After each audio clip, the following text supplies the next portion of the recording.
नमस्कार. माझ्या विषयाचं नाव आहे स्त्री संघर्ष. कधी नव्हे ते ती आता घराबाहेर पडते. तिच्या अस्तित्वाची कहाणी ती स्वतःच लिहिते. पिंजरा गुलामीचा तिला आता तोडायचा आहे. या अस्तित्वाच्या आभारात तिला उडायचं आहे. पण तिचं उडणं आजही बांधील राहिलंय. तिचं स्वातंत्र्य फक्त नावापुरतं उरलंय. तिचं अश्रू फक्त 4 भिंती ऐकतात. उमलण्याआधी तिचं स्वप्न करपून टाकतात. तिचं दिसणं जणू एक उमलतं फूल असावं. तिचं सौंदर्य जसं अथांग सागरासारखं असावं. पण त्याच फुलाला आज मुखवट्याने ओरखडलं. नजरांच्या त्या खेळात तिचं अस्तित्व हरवलं. उंबरठ्या बाहेरही तिचं जगणं हे तिचं उरलं नाही. तिच्या वाट्याचं स्वातंत्र्य तिला कधीच मिळालं नाही.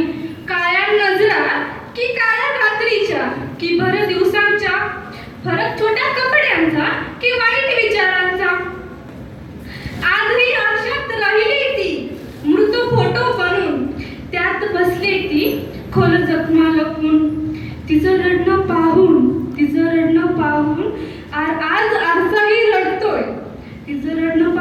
आरसाही रडतोय. आरशाबाहेरचा माणूस मात्र ते पाहतोय. तीही माणूस आहे, तिला फक्त मोकळा श्वास हवा. तिच्या छोट्याशा जगात तिला फक्त छोटासा न्याय हवा. बेड्यांवरती बेड्या अजून लावल्या जात आहेत. अस्तित्वाच्या आभारात तिचं उडणं कुणीतरी खेचत आहे. तिचा संघर्ष उघडा नाही. तो भिंती आड आहे. तो समाजाच्या नजरेत नाही.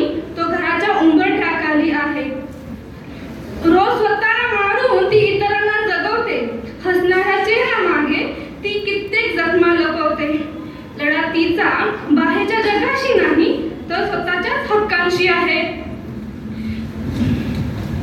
तिचा संघर्ष परंपरेने लादलेल्या त्या जुन्या वाक्यांशी आहे. मुलीने असं करावं, मुलीने असं वागावं या बंधनात ती अडकली.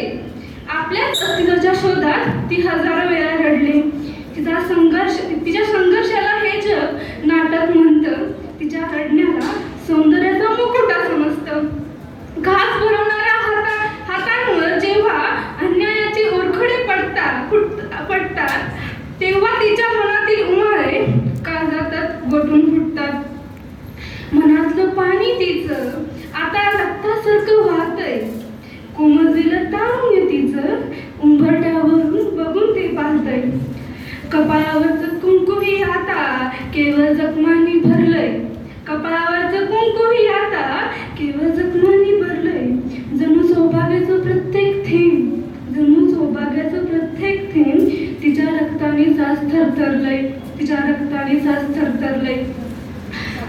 तिच्या संघर्षाचा चटका आता हाडा मांसांपर्यंत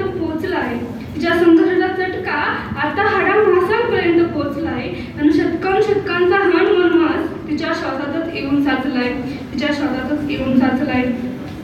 आता अपेक्षा कोणाकडून करायची हाच मोठा प्रश्न आहे. कारण जिथे न्याय मागणे हाच मोठा गुन्हा आहे. नका मोजू आमच्या जखमांना सवलतीच्या फटक्या मापाने. आता उजेड पेरायचाय आम्हाला आमच्या संघर्षाच्या तापाने. कोणी सोबत नसतं तरी आता ही एकटीच मशाल होईल. पिढ्यानपिढ्यांची ही कोंडी आता तीच तिची मोकळी करील. हजारो वर्षे उलटली तरी हा हुंदका कोणाला कळलाच नाही. कारण तिच्या वाट्याचा सूर्य कधीच आभाळात चढलाच नाही. युगे उलटली तरीही तुमची पाषाण हृदयी मने विरघळणार नाही. पण लक्षात ठेवा वागतील आभाळे. पण आमची पावले आता थांबणार नाहीत. करत नाही, जोवर त्याला हक्क ती स्वतः सिद्ध करत नाही, तोवर तिचा हा स्त्री संघर्ष कधीच मिटणार नाही. तोवर तिचा हा स्त्री संघर्ष कधीच मिटणार नाही. धन्यवाद.